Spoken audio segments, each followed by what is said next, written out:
Hello friends, কেমন আছো? আশা করি খুব ভালো আছো। আমিও ভালো আছি। আজকে আরও একটা নতুন ভিডিওই তোমাদের অনেক অনেক স্বাগত, অনেক ভালোবাসা। আর আজকের সকাল থেকে তোমাদের সাথে তো সকালবেলার কাজকর্ম তোমাদের সাথে শেয়ার করিনি। আজকে পুজো করা থেকেই তোমাদের সাথে ব্লগটা শেয়ার করছি। ভাবলাম তোমাদের সাথে তো অনেক দিন পুজো করার ভিডিও শেয়ার করা হয়নি। আর পুজো করার সময় প্রচণ্ডই চাপে থাকি, ওই জন্য না পুজো করার ভিডিও শেয়ার করাই হয়নি। আজকে ভাবলাম যে না, অনেক দিন তো বন্ধুদের সাথে পুজো করার ভিডিও শেয়ার করা হয়নি, আজকে তাহলে পুজো করার ভিডিও আজকে বন্ধুদের সাথে একটু শেয়ার করি। আমার তো এখন আমি তো ঠাকুরের বাসন মাজা হয়ে গেছে, ঠাকুরের জল তোলা হয়ে গেছে, ঠাকুরের বাসনগুলো মাজা হয়ে গেছে, মেজে তার হচ্ছে ঠাকুরকে এখন স্নান করাতে এসেছি। আর প্রত্যেকটা যেই ঠাকুরগুলো পাথরের সেইগুলোকে স্নান করাবো, আর যেইগুলোকে স্নান করানোর মতন নয়, যেগুলো ফটো, সেইগুলোকে ভালোটি করে জল দিয়ে পরিষ্কার করে দেবো। আর সব ঠাকুরগুলো তো আর পাথরের নয়, ওই জন্য। আর শিব ঠাকুরকে তো ঘি মধু মাখিয়ে স্নান করিয়ে দিচ্ছি। আর দেখো, প্রতিদিন আমার তো সকাল থেকে তো প্রচুর কাজ করতে হয়, প্রত্যেকটা কাজই তো একার হাতে করতে হয়। কিন্তু ঠাকুর পুজোটা করতে আমার অনেকটাই দেরি হয়ে যায়।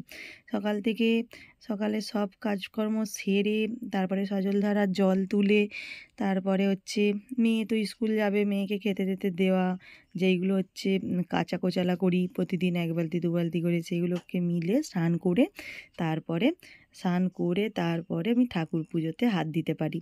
আমার প্রায় ওই 11:30 12টা এমন বেজে যায়, কোনো দিন আবার আরও দেরি হয়ে যায়। কী করব, প্রত্যেকটা কাজ সেরে তারপরে আমি ঠাকুর পুজো করতে পারি। সকালবেলায় তো একবার ইষ্টভীতি করি, ঠাকুরকে ভোগ নিবেদন করি। আর সকালবেলায় আমাদের নিয়ম যে আমাদের যে গুরুদেব, সেখানে সকালবেলায় ইষ্টভীতি করতে হয়। আর হচ্ছে ওই জন্য সকালবেলায় একবার করে ঠাকুরের কাজ সারা হয়ে যায়। কিন্তু কাজ সারা হলেও স্নান না করে ঠাকুরের পুজোটা করতে কেমন একটা লাগে। দিয়ে ওই জন্য হচ্ছে এখন পুজোটা করব। পুজোটা তো করলাম, আমার তো পুজোর সব সরঞ্জাম প্রস্তুতি করতে, পুজো করতে আমার তো প্রায় 1 থেকে 1.5 ঘন্টা সময় লাগে।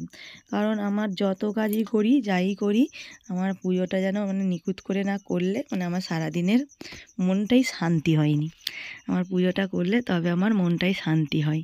কেন জানি না, আমাকে হয়তো তোমাদের দাদাভাই বলে যে কী বলে, একটু শর্টে কাটে পুজোটা সারো, কিন্তু কেন জানি না আমার পুজোটা একটু না মনের মতন করে না করলে না আমার মনটা যেন শান্তি হয়নি। আর প্রচুর অনেকগুলো ঠাকুর দেখতেই পাচ্ছ, প্রত্যেকটা ঠাকুরকে স্নান করিয়ে প্রথমে স্নান করাবো, তারপরে চন্দন পরাবো, সিঁদুর পরাবো, তারপরে সূর্যদেবকে জল দিয়ে, তুলসী তলায় জল দিয়ে তারপরে পুজোটা আরম্ভ করতে পারবো।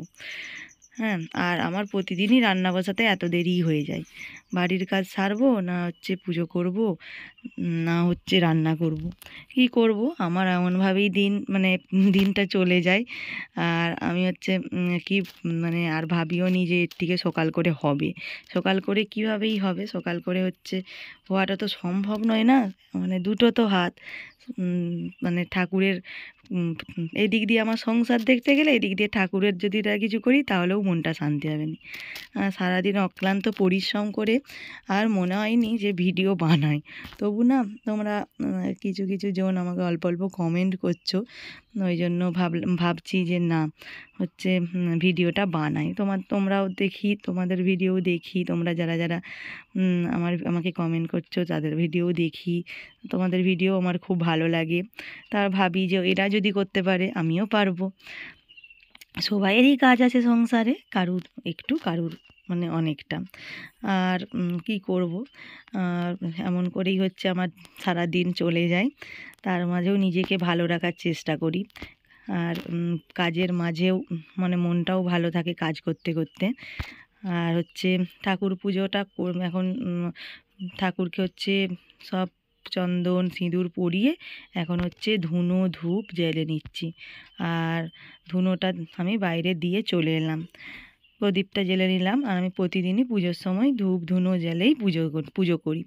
আর এখানে সূর্যদেবকে জল দেওয়া হয়ে গেছে, এখানে সূর্যদেবকে হচ্ছে এখন জল দিয়ে তারপরে তুলসী তলায় জল দেওয়াও হয়ে গেছে। তো সূর্যদেবকে প্রথমে জল দিই, তারপরে তুলসী তলায় জল দিই। আর দেখো আমি ঠাকুরকে ভোগ নিবেদন করছি। ঠাকুরকে ভোগ নিবেদন করে ঠাকুরকে হচ্ছে এবারে পুজোটা আরম্ভ করব। আজকে হচ্ছে এই মানে এমন করে দেখো ঠাকুরের পুজোটা আরম্ভ করে নিয়েছি। ঠাকুরের পুজোটা আরম্ভ করা হয়ে গেছে।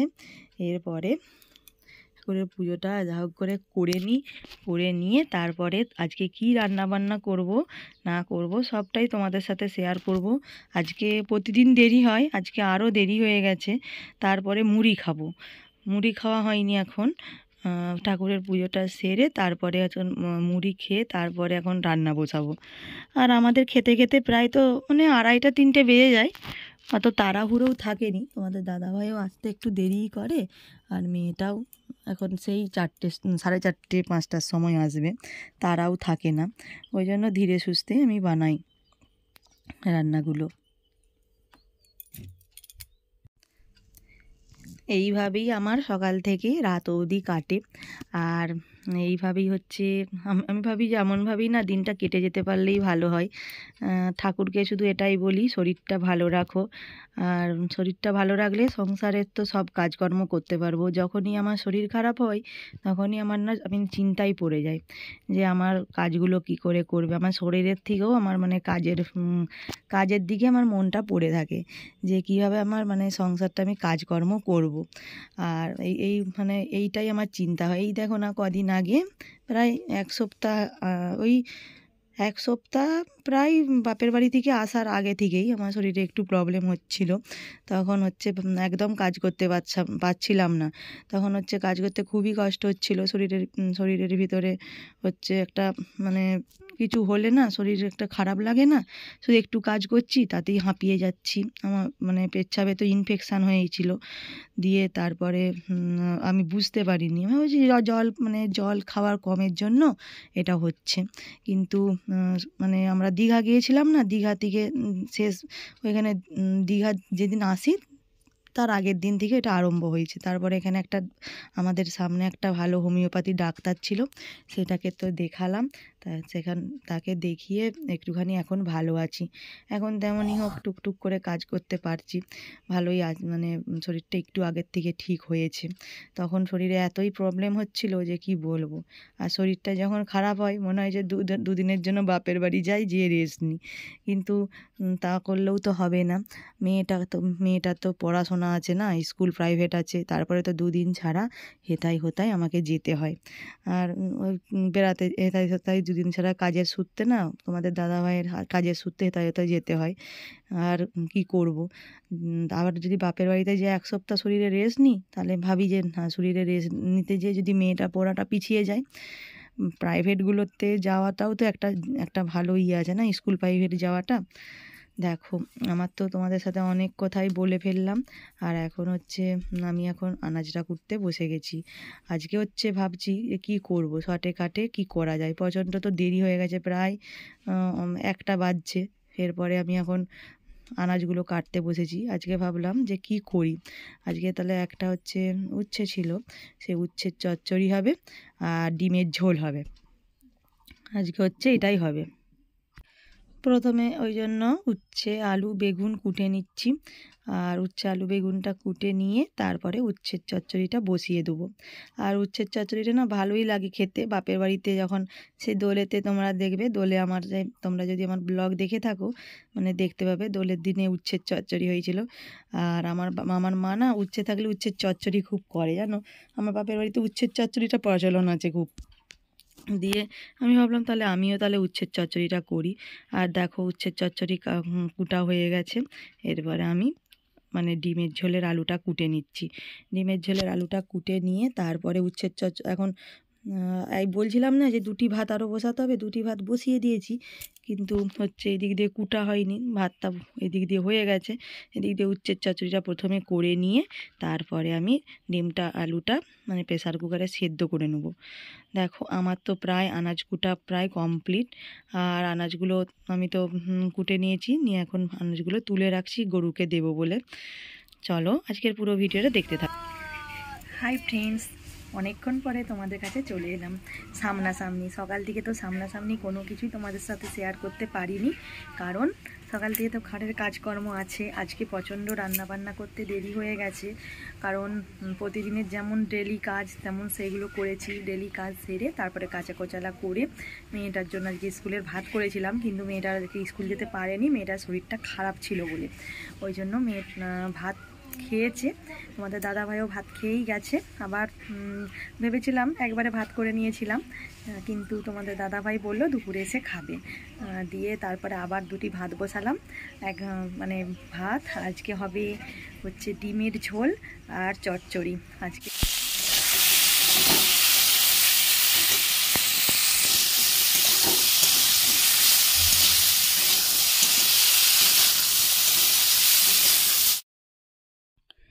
উচ্ছের চচ্চড়িটাই দেখো আমি তো ভেজে নিয়েছি, দিয়ে ভেজে তারপরে হচ্ছে সব রকম হলুদ গুঁড়ো, জিরে গুঁড়ো, একটু লবণ আর 5 ফোড়ন, শুকনো লঙ্কা দিয়ে সম্বরে দিয়েছিলাম। এই দিক দিয়ে তো দেখো ডিমের ঝোলও আমার প্রায় কমপ্লিট। আলুগুলো একটু সিদ্ধ হতে বাকি আছে। তোমরা হয়তো ভাববে যে একটা ভাজা ডিম দুটো সিদ্ধ ডিম কেন? ভাজা ডিমটা করেছি কারণ ওই ডিমটা না, একটা ডিম ফেটে গিয়েছিল, ওই জন্য এটা হচ্ছে ভাজা ডিমটা করেছি। আর সেদ্ধ ডিমটা হয় না, ভেবেছিলাম সেদ্ধ ডিমেরই ঝোল করব, তারপর দেখছি না ফেটে গেছে, তখন ভেজে নিলাম। ভাজাটা ভাবছি যে আমি খেয়ে নেবো, আর সেদ্ধটা ওদের মেয়েকে আর বাবাকে দিয়ে দেবো। আজকের ভিডিওটা এখানেই শেষ করছি। আবার আসবো নতুন একটা ভিডিওর সাথে। ভালো থেকো, সুস্থ থেকো, টাটা।